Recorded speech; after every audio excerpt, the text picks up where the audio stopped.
Elio guys, and welcome back. So Cernunnos is in the game. In today's video we'll be taking a view at Cernunnos. But right before we begin, boys and girls, I just wanted to bring to your attention that I'm not sure if you have this in your country or wherever you live at, but this version of toaster strudels right here, it's the, what is it, the cream and strawberry cheesecake or whatever. This one right here tastes absolutely phenomenal. But if you see right here in the corner, not with the girl over here, but right here, this limited edition pink icing included is absolutely garbage. Absolutely. It is just vile trash. I don't know who is creating this type of thing. I understand that it's just icing that has some dye in it, but the dye totally destroys the taste, and I'd rather just go lick my car tire than use that icing on a toasted strudel. But in today's video, we are going to talk about Cernunnos like I said earlier, so let's get right into it.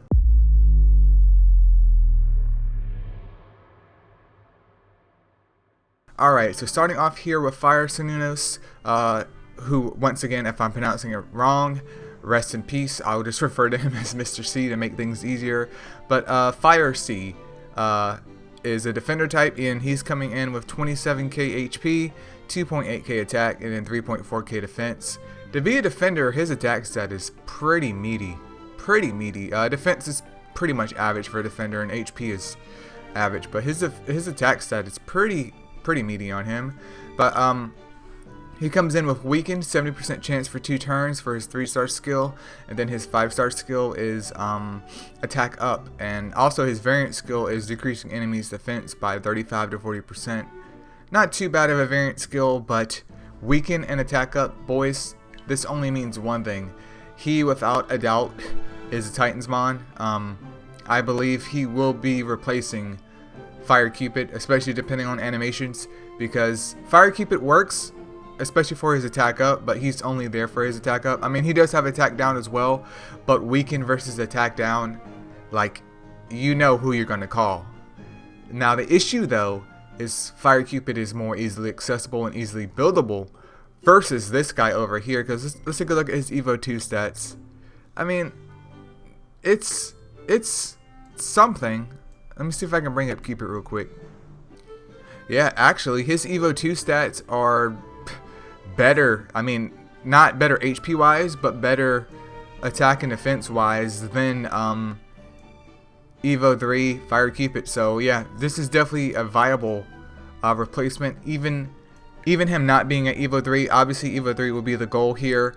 But if you could even pick him up at Evo 2, just replace your Cupids and slowly Evo 3 him in the future, that's not a problem at all. Definitely a great mon to have, without a doubt, especially for Titans. But we can see over here with his skill books that he receives a 20% damage increase for weaken, and weaken goes to 80%, and then it's just a standard recovery up by 25% for the attack up. So yeah, so far things are starting off well. Let's go over here and check out the water one next. Alright, next up is Water Mr. C, who is a tank type. He's coming in with 41k HP, 2.5k attack, and then 2.3k defense. His stats are fine. There's nothing abnormal about them. There's nothing amazing about them. Standard tank, that's pretty much it. He's just there to soak up damage and, of course, not die anytime soon and just be annoying. And that looks like he solves that problem.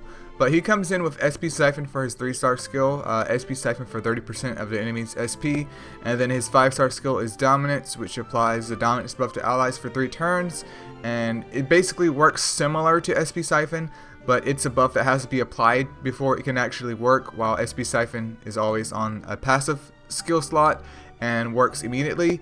So this one, once again, is more towards, I would say, killing the Drakka meta, even though I would say even nowadays Drakka isn't nearly as bad as it was before.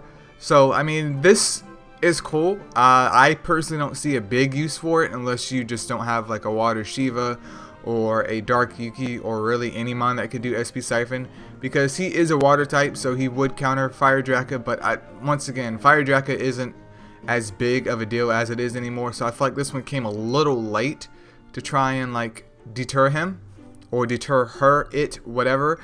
But it is what it is. Not everything can be great. I mean, relative to itself is an okay mon, but compared to the others already, I'm like, boys, I already want the fire one. I already want the fire one. But with skill books, SP Siphon goes up to 40% and gets a 20% damage increase. And then once again, Dominance just gets a 25% recovery increase. Well, recovery up. I really haven't tested out Dominance that much, so I can't say too much about it at the moment. But yeah, if you need an SP Siphoner because you don't have an SP Siphoner at all, maybe pick this one up and just keep it at Evo 2 just so it can be an SP Siphoner. But I don't see it being a super big deal. I mean, Dominance is great. The main annoying part about this would be the SP Siphon part, where I'm sure people won't book this up, but someone out there will. But even 30% SP Siphon is pretty dope, but 40% is definitely an F word. But let's go ahead and move on to the wood one next. Alright, so we have the wood version here. He is a balance type, or it is a balance type, coming in at 31k HP, 3.1k attack, and then 2.8k defense. That's fine. I was hoping all its stats, at least in concerns to attack and defense, would break 3k, but we all can't have everything that we want in the world. It is what it is, boys. His stats are fine. They're normal. But he comes in with sap, 100% chance to inflict 3 types of sap for 1 turn. And then the new skill, Undying Volition, which we've read in the schedule maintenance notes if you haven't seen those, where essentially you get a buff on all of your squad that lasts for 4 turns. But if a mon dies within the 4 turns, it can't be reapplied even if one of these guys have it up. So if you get down to 1 HP within those 4 turns after the buff has already been applied and someone else hits you again, you're just going to die. But that's pretty much Undying Volition right there in a nutshell. With the sap and Undying Volition combo, the only place I could honestly think of using this mon at, especially since his stats aren't very meaty, I mean they're good but they aren't meaty, would probably have to be like Golems B15. I would say maybe some of the earlier golems where it gets super tanky, but I mean one type of sap, well not one type of sap, but 1 turn sap, even though it's 3 saps, it's not what I want. It's not what I find ideal personally. We can see with skill books it does go to 2 turns, and then also Undying Volition goes to 8 turns of it being up. Okay. Okay, I feel like that's a bit excessive, but okay. Yeah, I only see his real use being inside B15 or somewhere super tanky where you need the Volition and you need the sap at the same time, but this would obviously require testing, and I don't know, boys. I don't know. But let's go ahead and move on to the light one next. Alright, so we have the light one up here. He is an attacker type, coming in with 27k HP, 3.7k attack, and then 2.4k defense. Obviously being an attacker type, his stat is almost at 4k, which is great. Defense is pretty average, especially for a Nat 4/Nat 5 and HP. Slightly above average, but still within the average range. But overall, his stats they're okay. This one comes in though with Courageous Strike on his 3-star skill, and then his 5-star skill is a shield, which is proportional to his own max attack power. Very interesting because it immediately like hits home like, oh dude, this could be a Sea Striker. I could definitely put this on my team. But also with the shield, would it be better, I'm thinking, to have this dude on the left side versus the right side, just you know, just to maybe fill up a slot on your left side? That's what I'm thinking so far, that he's definitely a left side Andy because of his shield. The shield won't benefit the right side too much, especially if you have mons that are already doing attack up and defense up. So curious to see how he performs. Very curious to see. I mean, his attack stat isn't anything to just flock at either. I mean, I don't think he's no like Siegfried, but he is a rebirth mon. That's something to take in mind. And actually, he beats like Siegfried. His attack stat is way higher. His defense is slightly lower, but his attack stat is just way higher. HP is slightly lower, but yeah, that's his Evo. Yeah, him at Evo 3, level 50 is almost up inside the light Sig range. But that attack stat, it's pretty meaty. Pretty meaty, and he's a rebirth mon. So I'm interested to see how he's going to perform. I definitely want to pick at least one up because we can always use more light and dark Nat 5 Sea Strikers, and if this one's a rebirth mon, that's an easy choice. Easy choice. I'm just curious to see how the shield is going to perform, which would dictate if he's more of a lefty or a righty, but I'm thinking lefty. I'm no Titans expert though. My Titan damage is absolute trash, but we're not talking about that. We're talking about this guy in this video. But let's go ahead and take a look at his skill books before I totally forget about it. So his courageous strike goes up by 25%, and then his shield recovery up goes up by 25% again.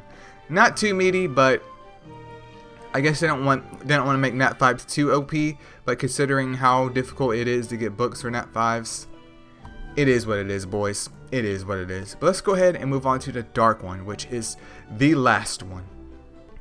Alright, so we have the dark one here, who is also an attacker type, coming in with 28k HP, 3.8k attack, and then 2.6k defense. This one is like almost a carbon copy of the light one. I mean, slight, very slight HP and defense tweaks and attack tweaks. Very, very slight, like within 100 or maybe 200 max, but there's nothing else different from that other than the additional part of his crit damage. And yeah, he looks pretty cool. I mean, I'm gonna go right through his design even though we're at the last part, but yeah, I like his look. Definitely one of my more favorite looking Ashramon in the game, without a doubt. Yeah, but skill wise, he comes in with Stalker with 50% Stalker, not 30%, not 20%, but 50% Stalker. So already, boys, I don't even need to take a look at his Undying Volition skill on his 5-star slot. Right here, he is screaming, please, please get me on like a Ruin set or something of that nature, and please, boys, put me on crit damage, attack. He is screaming it. Put me on crit damage, attack.